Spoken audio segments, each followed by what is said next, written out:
Hello दोस्तों, exist academy में आप सबका स्वागत है। आज हम ALP RRB का न्यू बैच स्टार्ट करेंगे, जिसमें हम फिजिक्स से रिलेटेड जितने भी टॉपिक हो गए उसको कवर करेंगे।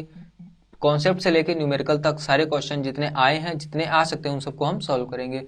थ्योरी के थ्रू हम क्या करेंगे, क्वेश्चंस को लगाएंगे और चैप्टर खत्म होने के बाद उस चैप्टर की हम क्वेश्चन प्रैक्टिस करेंगे। ठीक, तो आइए आज हम पहले चैप्टर स्टार्ट करेंगे, मापन। ठीक, अब देखो मापन में हम किसी भी चीज को, भौतिक विज्ञान में, फिजिक्स में किसी भी चीज को मेजरमेंट, मापते किसको हैं भाई? मापने के लिए तो बहुत सारी चीजें होती हैं, है ना। तो मापने के लिए एक टर्म डिफाइन किया गया, उसको बोला गया भौतिक राशियां, फिजिकल क्वांटिटीज। किसको मेजर करेंगे? भौतिक राशियां। भौतिक राशियां इंग्लिश में इन सबको बोला जाता है फिजिकल क्वांटिटीज। Physical quantities. अब भाई फिजिकल क्वांटिटीज होती क्या है?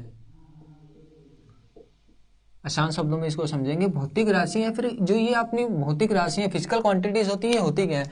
किन किन चीजों को हम भौतिक राशियों में रखेंगे? जिस तरह टर्म डिफाइन किया गया कि भौतिक राशियां वे राशियां होती है जिसको हम माप सकते हैं। ऐसी सभी चीजें जिनको हम मान सकते हैं, क्वांटिटी को माप सकते हैं, मेजर कर सकते हैं, उन सबको बोला गया फिजिकल क्वांटिटीज।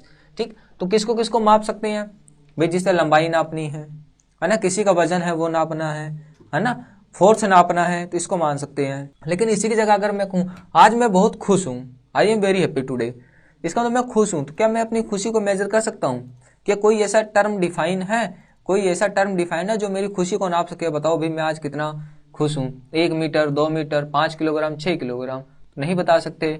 तो यहाँ किस चीजों को रखा गया? वो सभी भौतिक राशियों में किसको रखा गया? उन राशियों को रखा गया जिसको माप सकते हैं और जिसको नापने के लिए उनके स्टैंडर्ड बनाए गए हैं। उनके स्टैंडर्ड क्या किए गए हैं? बनाए गए हैं। तो इसमें क्या बोलेंगे भाई? भौतिक राशियां वे राशियां होती हैं जिसको क्या किया जा सकता है? मापा जा सकता है। जिनको, जिन राशियों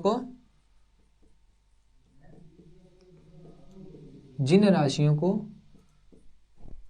मापा जा सके, मापा जा सके, है ना। इंग्लिश में बोलेंगे which can be measured, which can be measured. Measure करने के लिए इनके कुछ क्या बनाए जाते हैं? स्टैंडर्ड बनाए जाते हैं। जिस तरह मीटर को नापना है तो किसका यूज करते हैं? मीटर को नापने के लिए यूज किया जाता है। लेंथ को नापने के लिए किसका यूज किया जाता है? मीटर को।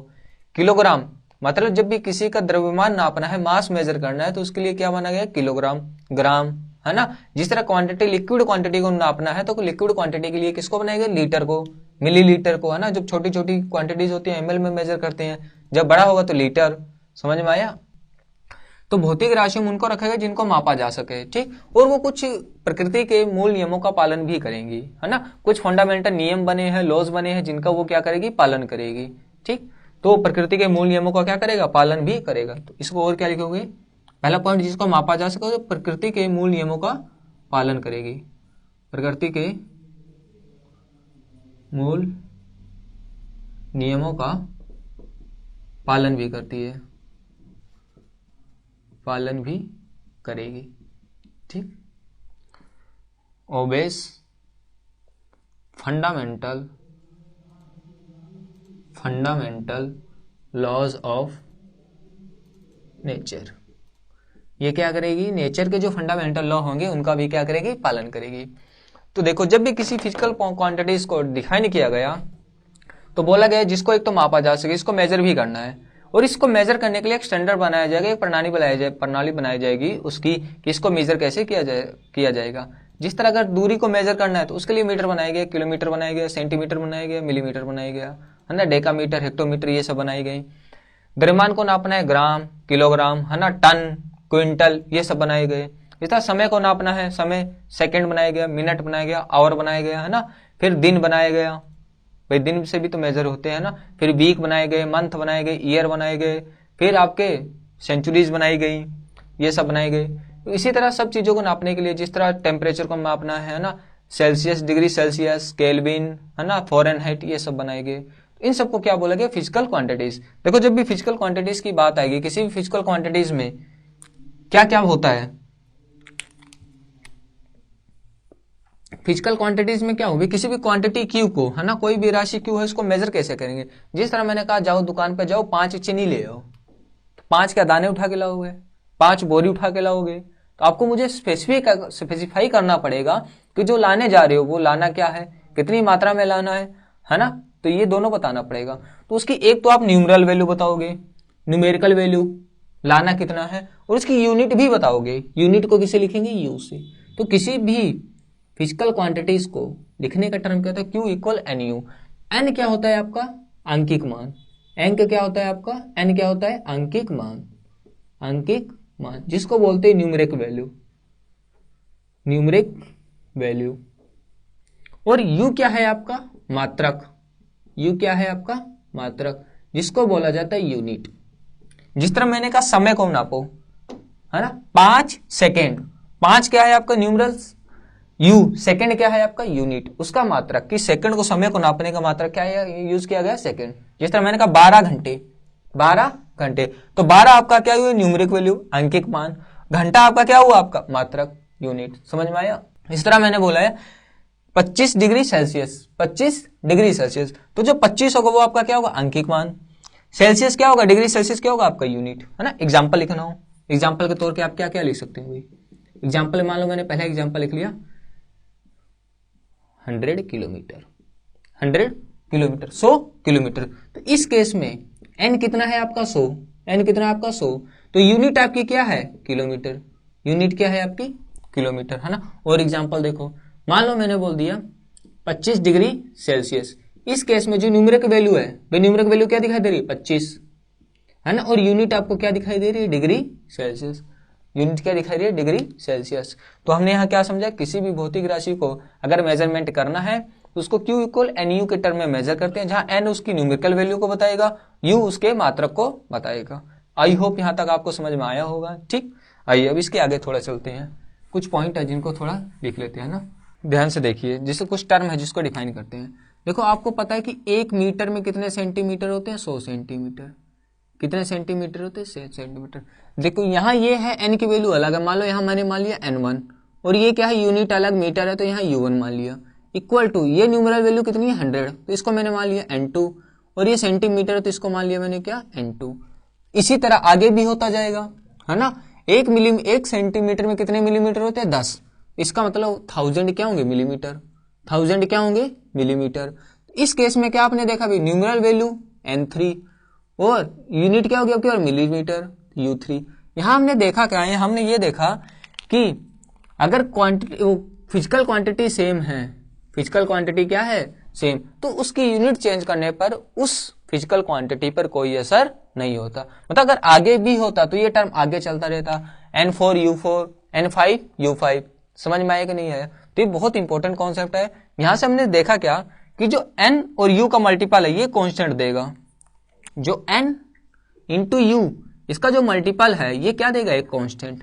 क्या देगा, कांस्टेंट। समझ में आया, कांस्टेंट। अगर जब भी कोई चीज कांस्टेंट में आती है तो n इक्वल क्या लिख दोगे भाई, कांस्टेंट, कांस्टेंट अपॉन u। और कांस्टेंट हटाने के लिए फिजिक्स में एक प्रोपोर्शनलिटी का साइन यूज किया जाता है, तो आ जाएगा 1 अपॉन u। क्या आएगा, 1 अपॉन u। तो हमने यहाँ क्या देखा कि जो न्यूमेरिकल वैल्यू होती है वो यूनिट का जस्ट क्या होती है, अपोजिट। मतलब आपने अगर यूनिट बढ़ाई तो न्यूमेरिकल वैल्यू कम होगी, अगर यूनिट आपने मात्रक की वैल्यू आपने कम कर दी तो न्यूमेरिकल वैल्यू क्या हो जाएगी, ज्यादा। ध्यान से समझना, कहने का मीनिंग क्या है। इनवर्स रिलेशन का मीनिंग क्या हुआ, इनवर्स रिलेशन का मीनिंग ये हुआ, ये जस्ट एक दूसरे के व्युत्क्रमानुपाती हैं। एन और यू क्या है, एक दूसरे के व्युत्क्रमानुपाती। ये नोट डाल के लिखना भाई। नोट में क्या लिखोगे भाई, नोट में आपको लिखना है कि जो n एंड u होते हैं ये एक दूसरे के क्या होते हैं, व्युत्क्रमानुपाती। n और u एक दूसरे के क्या होते हैं, व्युत्क्रमानुपाती। एक दूसरे के व्युत्क्रमानुपाती होते हैं,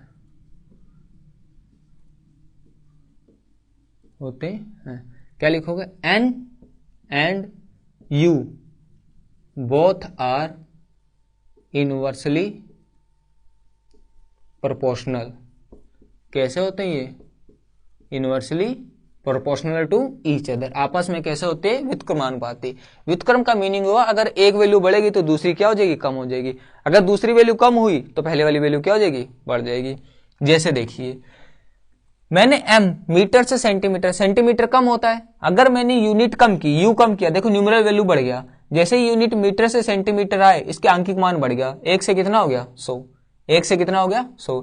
लेकिन ध्यान से देखिए, अगर मैं इसकी न्यूमेरिकल वैल्यू क्या कर दूं कम, ठीक, यूनिट क्या कर दें कम, मतलब सेंटीमीटर से मीटर पे चले जाएं, छोटे से बड़ा, मतलब यूनिट हमने बढ़ाई, यूनिट बढ़ाई तो न्यूमेरिकल वैल्यू क्या होगी कम, न्यूमेरिकल वैल्यू क्या होगी कम। समझ में आया कि नहीं, यूनिट बढ़ाई न्यूमेरिकल वैल्यू कम, सेंटीमीटर छोटा मीटर बड़ा, छोटे से बड़ा बढ़ाया तो ये वैल्यू क्या हो गई कम हो गई, न्यूमेरिकल वैल्यू क्या हो गई कम। मतलब एक चीज बढ़ाने पर दूसरी चीज कम हो रही है, या एक चीज कम करने पर दूसरी चीज क्या हो रही है बढ़ रही है। तो दोनों में रिलेशन कैसा होता है इनवर्स होता है। तो ये बहुत इंपॉर्टेंट है क्वेश्चन है, इस पर ध्यान रखना, ठीक। और एन और यू इन दोनों का मल्टीप्लाई क्या होता है, एक कांस्टेंट वैल्यू देता है जिसको क्यू बोला जाता है क्वांटिटी, जिसको क्या बोला जाता है फिजिकल क्वांटिटी। आई होप आपको समझ में आया फिजिकल क्वांटिटीज क्या होती हैं, इसे रिलेटेड छोटे छोटे टर्म हमने नोट क्या किए, नोट किए, समझ में आया। चलिए अब इसके नेक्स्ट चलते हैं कि फिजिकल क्वांटिटीज होती हैं वो कितने टाइप की होती हैं।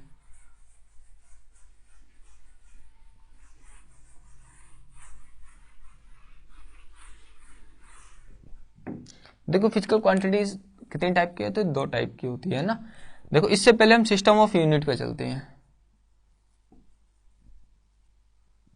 सिस्टम ऑफ यूनिट, इसको बोलते हैं हिंदी में मात्रक प्रणाली, मात्रक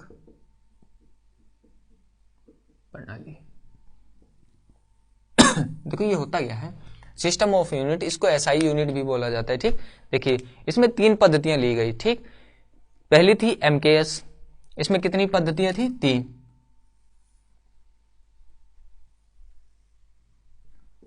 3 थी। एक थी एमकेएस पद्धति, दूसरी थी आपकी सीजीएस,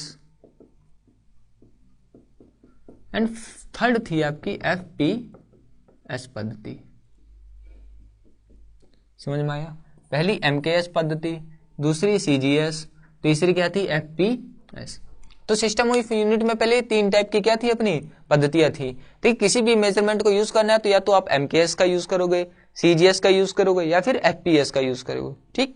तो एमकेएस में एम का मीनिंग होता है मीटर, एम का मीनिंग क्या होता है मीटर, के का मतलब होता है किलोग्राम, के का मतलब होता है किलोग्राम, एस का मतलब होता है सेकंड, एस का मतलब होता है सेकंड। इस तरह सीजीएस में सी का मतलब होता है सेंटीमीटर, सी का मतलब होता है सेंटीमीटर, जी का मतलब होता है ग्राम, और एस का मतलब होता है सेकंड, एस का मतलब होता है सेकंड। एफपीएस, देखो एफपीएस में क्या रखा गया, एफ मतलब होता है फुट, एफ मतलब होता है फुट, पी मतलब होता है पाउंड, और एस होता है सेकंड। देखो अमेरिका वगैरह में एफपीएस का ही यूज किया जाता है, ठीक। अमेरिका यूएसए में किसका यूज किया जाता है एफपीएस का ना, ब्रिटेन वगैरह में सीजीएस का यूज किया जाता है, इंडिया में अपने एमकेएस का यूज करते हैं। ध्यान से देखिए एमकेएस पद्धति में मीटर, मतलब जब भी अपने को लेंथ मेजर करनी होगी तो हम किसका यूज करेंगे मीटर का। जब भी हम मास का यूज करेंगे है ना, किसी चीज को तोलेंगे तो वो किस में तोलेंगे किलोग्राम में। और समय की बात आएगी तो सेकंड, तीनों जगह से समय को सेकंड में ही रखा गया, ठीक। सीजीएस में सी मतलब सेंटीमीटर, तो ब्रिटेन वालों ने कहा कि भाई हम जब भी लेंथ यूज करेंगे तो किसका यूज करेंगे सेंटीमीटर का। जी मतलब ग्राम, किसी भी चीज को तोलने के लिए किसका यूज करेंगे ग्राम का, समय को भी सेकंड में रखा गया। इसी तरह जब यूएसए की बारी आई उन्होंने कहा भाई हम जो मेजरमेंट करेंगे लेंथ का तो वो हमेशा फुट में करेंगे, किसमें फुट में, ठीक। और जब भी वजन तोलना होगा तो ना तो ग्राम ना किलोग्राम, किसका पाउंड का यूज करेंगे, वहां अभी भी पाउंड का यूज होता है, ठीक। एस मतलब सेकंड, तो समय को किसमें मेजर करेंगे सेकंड में। भाई तीनों पद्धतियां थी अलग अलग, अब हर जगह अलग अलग का यूज होने लगा। तो मान लो आप कोई इंसान एक स्टेट से दूसरे स्टेट, मतलब एक नेशन एक कंट्री से दूसरी कंट्री जाएगा, तो उसको सीधी सी बात है यहाँ अपने यहाँ कपड़ा लेने जाते हो तो मीटर में लेते हैं, है ना। तो वहां जाएगा 2 फुट में नापेगा। अब उसको क्या पता मेरा जो कपड़ा है वो कितने फुट का आएगा, उसको ये पता इतने मीटर कपड़े लगेंगे मेरी शर्ट के लिए, इतना मीटर कपड़ा लगेगा मेरी पैंट के लिए, लेकिन उसको ये नहीं पता होगा कि कितना फुट लगेगा मेरी शर्ट बनाने के लिए, या कितना फुट लगेगा मुझे मीटर बनाने के लिए, ठीक। तो यूनिट कन्वर्जन में दिक्कत आने लगे कि भाई अभी एक जब कोई एक इंसान है ना एक देश से दूसरे देश जाएगा तो वो कैसे कैलकुलेट करेगा, भाई वो अपने साथ एक कैलकुलेटर रखे या फिर। तो इस चीज को हटाने के लिए क्या क्या भाई पूरी दुनिया में यूनिट इस अर्थ पे जितने भी कंट्री है ना, उन सबके साइंटिस्टों ने मिलकर एक क्या बनाई बैठक बनाई, है ना। उस बैठक में रखा गया कि भी कुछ एक ऐसा सिस्टम बनाते हैं कि हर जगह एक ही सिस्टम का यूज हो, चाहे वो एक देश से दूसरे देश जाए या फिर एक स्टेट से दूसरे स्टेट जाए, है ना। तो जो जहां भी जाए, तो जब भी उसको कोई भी चीज लेनी हो तो लेंथ का यूज इस पर्टिकुलर चीज का यूज करेंगे। जब भी तोलने वाली मेजरमेंट मास की बात आएगी, द्रव्यमान की बात आएगी, तो इस चीज का यूज किया जाए। समय के लिए ये यूज किया जाए, है ना। तो इस चीज से कंफ्यूजन को दूर करने के लिए एक नई सिस्टम बनाई गई जिसको बोला गया एसआई सिस्टम। जिसको क्या बोला गया? SI system. तो हमको क्या पढ़ेंगे? SI system. लेकिन ये 3 पद्धति आप जानते रहे ना। तो चौथी पद्धति निकली साइंटिस्टों की बैठक के बाद, जिसको बोला गया एसआई सिस्टम ऑफ यूनिट, जिसका आज तक उपयोग होता चला आ रहा है। तो आइए फोर्थ पढ़ते हैं। कौन सी? फोर्थ पढ़ेंगे हम एसआई सिस्टम।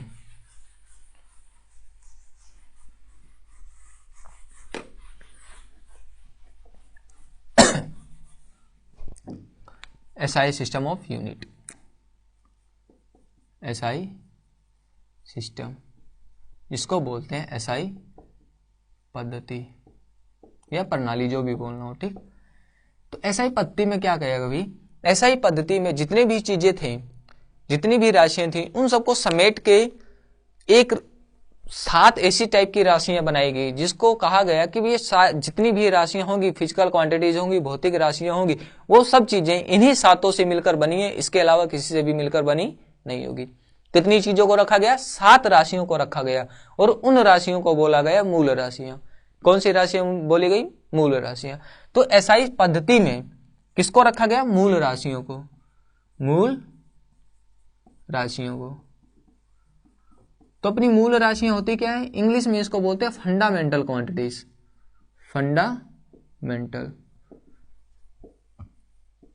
फंडामेंटल क्वांटिटीज का मतलब होता है जितनी भी क्वांटिटीज होंगी, फिजिकल क्वांटिटीज, वो इन्हीं मूल राशियों से मिलकर ही बनी होंगी।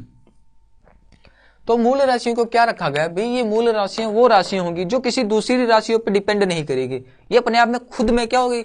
इंडिपेंडेंट होगी फ्रॉम ईच अदर। आपस में एक दूसरे से इंडिपेंडेंट मतलब स्वतंत्र होंगी।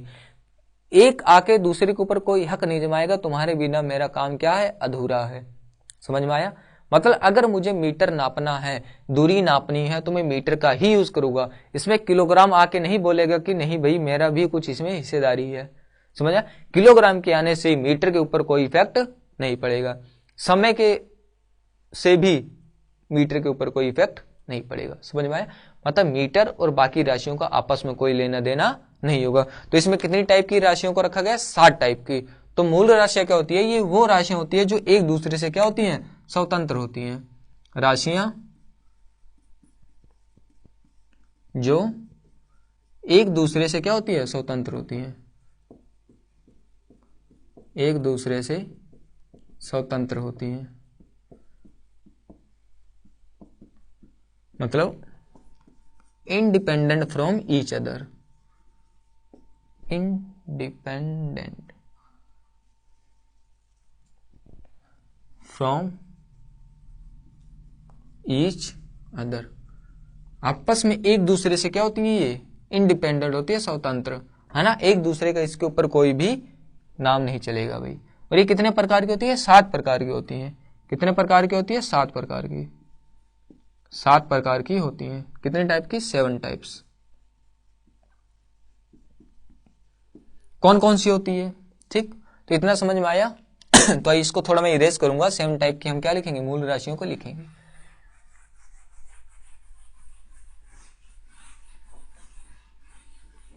तो मूल राशियां क्या होती है? 7 प्रकार की। ठीक, यहां लिखेंगे मूल राशियां।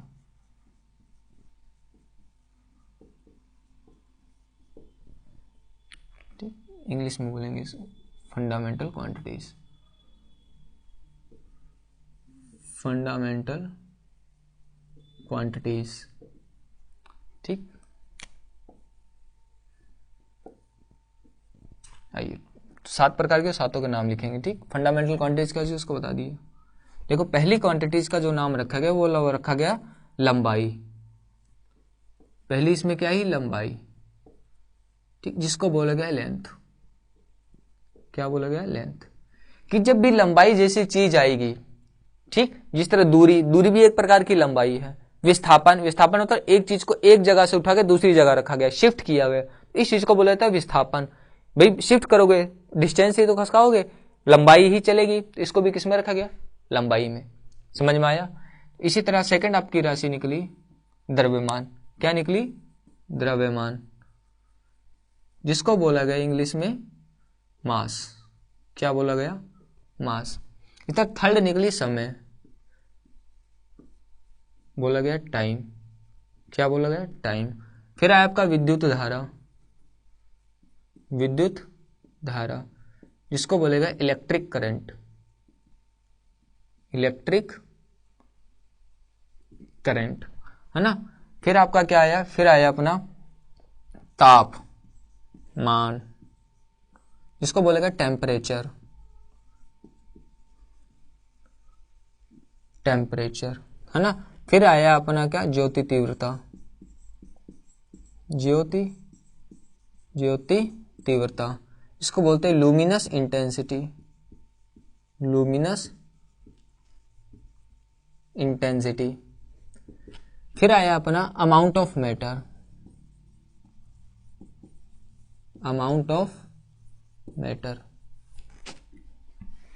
जिसको बोलोगे पदार्थ की मात्रा या आणविक मात्रा, जो भी बोलना हो, पदार्थ की मात्रा, जिसको बोला था अमाउंट ऑफ मैटर,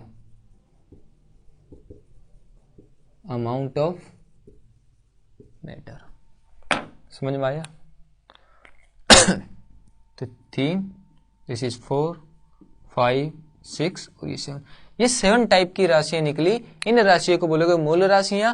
ये वो राशि होती है जो आपस में इंटरकन्वर्ज नहीं कर सकते, ये एक दूसरे से क्या होंगी? स्वतंत्र होगी। आप ये नहीं बोल सकते यार मेरे पास 5 किलोमीटर है, या काम करो इसको वजन में तोल के बताओ 5 किलोमीटर में कितना वजन होगा, नहीं बता सकते। यदि मैं कहूं मेरे पास 2 किलो चीनी है, चलो इसको मीटर में बताओ कितना होगा, अच्छा इसका सेकंड बताओ क्या होगा, है ना, समय में बताओ 5 किलोग्राम समय में क्या होगा। ऐसी नॉनसेंस जैसी कोई भी चीज एग्जिस्ट नहीं करती। क्यों? क्योंकि ये वो राशियां जो आपस में एक दूसरे से इंडिपेंडेंट है, एक दूसरे से क्या है? इंडिपेंडेंट। अब इन मूल राशियों को भाई इसको मेजरमेंट भी तो करना है, ये राशियां तो निकल आई, अब इसको क्या करना है अपने को? मेजरमेंट। और मेजरमेंट करने के लिए जिस स्टैंडर्ड का यूज किया गया उसको बोला गया मूल मात्रक। उसको क्या बोले गए? मूल मात्रक। इनको व्यक्त करने के लिए, इन राशियों को दर्शाने के लिए, रिप्रेजेंट करने के लिए एक स्टैंडर्ड बनाया गया। उस स्टैंडर्ड को बोला गया फंडामेंटल यूनिट्स। क्या बोला गया? Fundamental units.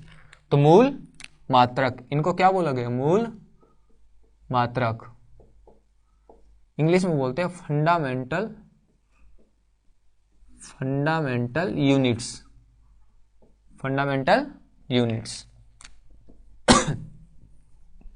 देखो आप इससे जानते हो, लंबाई से आप अच्छे से परिचित हो, लंबाई क्या होता है, द्रव्यमान क्या होता है, समय से आप जानते हो, विद्युत धारा करंट जो आपकी लिखी रहती है ना, करंट जो जितनी जाती है, तापमान टेम्परेचर आप मेजरमेंट करते हो, बुखार उखार चढ़ जाता है ना, डॉक्टर मुंह में डालता है वो अपना थर्मामीटर। ज्योति तीव्रता क्या होती है? देखो ज्योति तीव्रता से इस तरह मतलब समझिए, आपने बल्ब देखा होगा, बताते हो कि 100 वाट का 200 वाट का, है ना, तो उसकी जो लुमिनस होती है, लाइट होती है, वो आंखों में कितनी तेज लगती है, इंटेंसिटी, समझ, जितनी ज्यादा तेज लगेगी मतलब उसकी तीव्रता इंटेंसिटी उतनी ही क्या है? ज्यादा। जितनी कम लगेगी वो उतनी ही उसकी इंटेंसिटी क्या होती है? कम। इस चीज को बोला जाता है लुमिनस इंटेंसिटी। मतलब जो जल रहा है, जो प्रकाश दे रहा है, उसकी इंटेंसिटी है कि नहीं, क्या वो ज्यादा का आंखों में लग रहा है या फिर कम लग रहा है ना, प्रकाश ज्यादा दिखाई दे रहा है या कम। अगर ज्यादा हेलोजन वगैरह देखते हो बहुत ज्यादा प्रकाश देता है, मतलब उसकी लुमिनस इंटेंसिटी, मतलब जो ज्योति मतलब प्रकाश देने की तीव्रता है वो क्या है? बहुत ज्यादा, है ना। छोटा सा एक 0 वाट का बल्ब लाएंगे वो बहुत कम आंखों में लगता है, तीव्रता क्या होती है? बहुत कम। पदार्थ की मात्रा, देखो पदार्थ की मात्रा से क्या समझते हैं? देखो हम जानते हैं कि हर एक चीज जो मिलकर बनी है वो परमाणु से मिलकर बनी है, एटम से मिलकर बनती है, ठीक। किससे मिलकर बनती है? एटम से। तो मान के चलिए मेरे पास क्या है? एक मार्कर है, ये किसी ना किसी किससे मिलकर बना होगा? परमाणु से मिलकर बना होगा। उसमें इस मार्कर को बनाने के लिए मुझे कितनी परमाणुओं की जरूरत पड़ी है, उसको बोला जाता है पदार्थ की मात्रा। वही क्या है अपना? पदार्थ की मात्रा। मतलब किसी पदार्थ में उस पदार्थ के कितने परमाणु उपस्थित है, उसकी कुल संख्या को ही बोला जाता है पदार्थ की मात्रा। तो इन सबको मेजरमेंट करने के लिए यूनिट बनाएगी, जिसको बोल गया मूल मात्रक। तो मूल मात्रक क्या होते हैं? मूल राशियों को प्रदर्शित करने के लिए, दर्शाने के लिए जिन मात्रकों का यूज किया जाता है उनको बोला जाता है मूल मात्रक। समझ में आया? तो units which are used to represent fundamental quantities, ये वो यूनिट्स होती हैं जो फंडामेंटल क्वांटिटीज को क्या करती है, रिप्रेजेंट करती है। मतलब जब भी लंबाई जैसी कोई चीज आएगी तो मूल मात्रक ने कहा हम किसका यूज करेंगे, मीटर का। जो साइंटिस्ट थे उन्होंने बताया हम किसका यूज करेंगे, मीटर का। किसका यूज करेंगे, मीटर का। चाहे आप इंडिया में हो, ब्रिटेन में हो, आप यूएसए में चले जाओ, जहां भी जाना हो, युगांडा चले जाओ, तो जहां भी लंबाई की बात होगी किस में मेजर करेंगे, मीटर में। द्रव्यमान की जब भी बात होगी तो उसको यूज किया जाएगा किलोग्राम में। किस में यूज किया जाएगा, किलोग्राम में। चाहे आप जहां मर्जी चले जाओ, है ना। इस अर्थ पर आप एक देश से दूसरे देश जहां भी जाओगे तो द्रव्यमान को किससे रिप्रेजेंट करेंगे हम, किलोग्राम से। फिर आया समय। समय को इसमें रखा गया सेकंड में। किसमें रखा गया, सेकंड में। मतलब जब भी इस टाइम की बात होगी तो we will use term second. किस स्टैंडर्ड का यूज करेंगे, सेकंड का। विद्युत धारा की जब बात आएगी तो हम एम्पियर में करेंगे, है ना। ये साइंटिस्ट थे, उन्होंने इसकी खोज की थी, उन्हीं के नाम पे इसको क्या कर दिया गया, रख दिया गया, क्या, एम्पियर। तो जब भी किसी वायर में करंट फ्लो हो रहे होंगे ना, आपके क्या इलेक्ट्रॉन फ्लो कर रहे होंगे, तो जस्ट उसकी अपोजिट डायरेक्शन में एक वेव तरह की सिस्टम उत्पन्न होता है जिसको बोला गया एम्पियर करंट। तापमान, है ना, तापमान, है ना, उसके अंदर एनर्जी कितनी है वही तापमान को बताएगा। तो इसके लिए तापमान के लिए यूज किया गया केल्विन को। किसके लिए यूज किया गया, केल्विन को। ये भी एक साइंटिस्ट थे, उन्हीं के नाम पे रखा गया। भी एक काम करो, टेम्परेचर का यूज किसमें किया जाएगा, केल्विन में। क्योंकि केल्विन नेगेटिव नहीं होता, इसलिए स्टैंडर्ड यूनिट केल्विन रखा गया। आप जानते हो डिग्री सेल्सियस भी नेगेटिव चला जाता है, फ़ारेनहाइट भी किसमें चला जाता है, नेगेटिव में। केल्विन एक ऐसा जो नेगेटिव में नहीं जाता। तो इसलिए स्टैंडर्ड यूनिट क्या रखा गया, तापमान को मेजर करने के लिए केल्विन को। फिर आई ज्योति तीव्रता। ज्योति तीव्रता को मेजर करने के लिए यूज किया गया कैंडले का, है ना। किसका यूज किया गया, कैंडले का, है ना। मतलब अगर एक बल्ब कितनी रोशनी दे रहा है उसको पता करने के लिए कैंडल जलाई गई, है ना। एक कैंडल के बराबर रोशनी नहीं, 2, 3, 4 इस तरह यूज किया गया। या तो इस तरह कर लेना। पदार्थ की मात्रा, इसके लिए टर्म डिफाइन किया गया मोल।